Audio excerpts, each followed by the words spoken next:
Welcome to Preparing for Holy Week with Children. My name is Sarah Bentley Allred. I am the Director of Children and Family Ministries at St. John's in Wake Forest.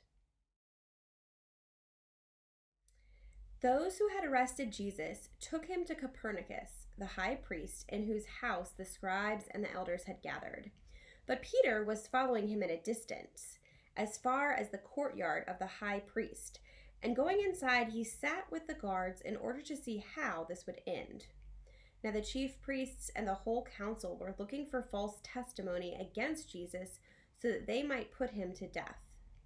But they found none, though many false witnesses came forward. At last, two came forward and said, "This fellow said, 'I am able to destroy the temple of God and to build it in 3 days.'" The high priest stood up and said, "Have you no answer? What is it that they testify against you?" But Jesus was silent. Then the high priest said to him, "I put you under oath before the living God. Tell us if you are the Messiah, the Son of God." Jesus said to him, "You have said so, but I tell you, from now on you will see the Son of Man seated at the right hand of power and coming on the clouds of heaven." Then the high priest tore his clothes and said, "He has blasphemed. Why do we still need witnesses? You have now heard his blasphemy. What is your verdict?" They answered, "He deserves death." Then they spat in his face and struck him, and some slapped him, saying, Prophesy to us, you Messiah. Who is it that struck you?" Now Peter was sitting outside in the courtyard. A servant girl came to him and said, "You also were with Jesus the Galilean." But he denied it before all of them, saying, "I do not know what you are talking about." When he went out to the porch, another servant girl saw him, and she said to the bystanders, "This man was with Jesus of Nazareth." Again, he denied it with an oath, "I do not know the man." After a little while, the bystanders came up and said to Peter, "Certainly you are also one of them, for your accent betrays you." Then he began to curse, and he swore an oath, "I do not know the man." At that moment the cock crowed. Then Peter remembered what Jesus had said, "Before the cock crows, you will deny me 3 times." And he went out and wept bitterly. When morning came, all the chief priests and the elders of the people conferred together against Jesus in order to bring about his death. They bound him, led him away, and handed him over to Pilate, the governor.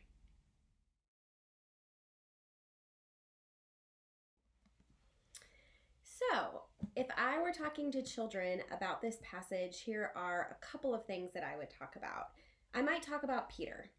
You could talk about how Peter might have been feeling, how he might have been scared, what all the disciples were going through during this time. And then also talking about the complexity of Peter and really all of us. Peter was a devoted follower of Jesus. He also denied Jesus 3 times.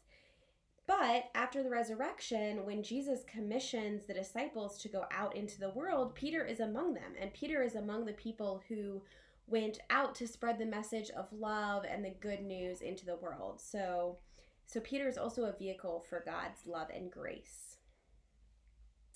And then secondly, this passage demonstrates sort of the ultimate confrontation between Jesus and the religious leaders of Israel.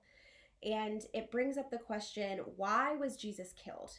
And this is a question that children ask. Why was Jesus killed? Why did Jesus die? There are many ways to answer that question. People have been writing about that for hundreds of years. And the bottom line is we don't all agree on what happened and how we think about that and what that means for our lives.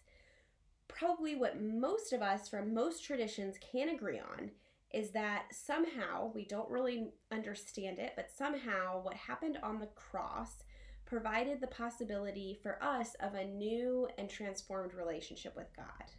So what can we say to kids? Well, perhaps what we can say is that Jesus wanted people to change their behavior, to love each other more fully, not just the people that they liked, but everyone. And that message was not something that everybody wanted to hear. Some people were afraid of that message. Some people were threatened by that message. And some people didn't want to change their behavior to love each other and to love everyone. And so that's why they killed Jesus. So I hope that that is a good starting place for you. Certainly, as children get older, we can add complexity to that understanding, but I think that that's a good place to start. So thank you for being with us, and we'll see you next time.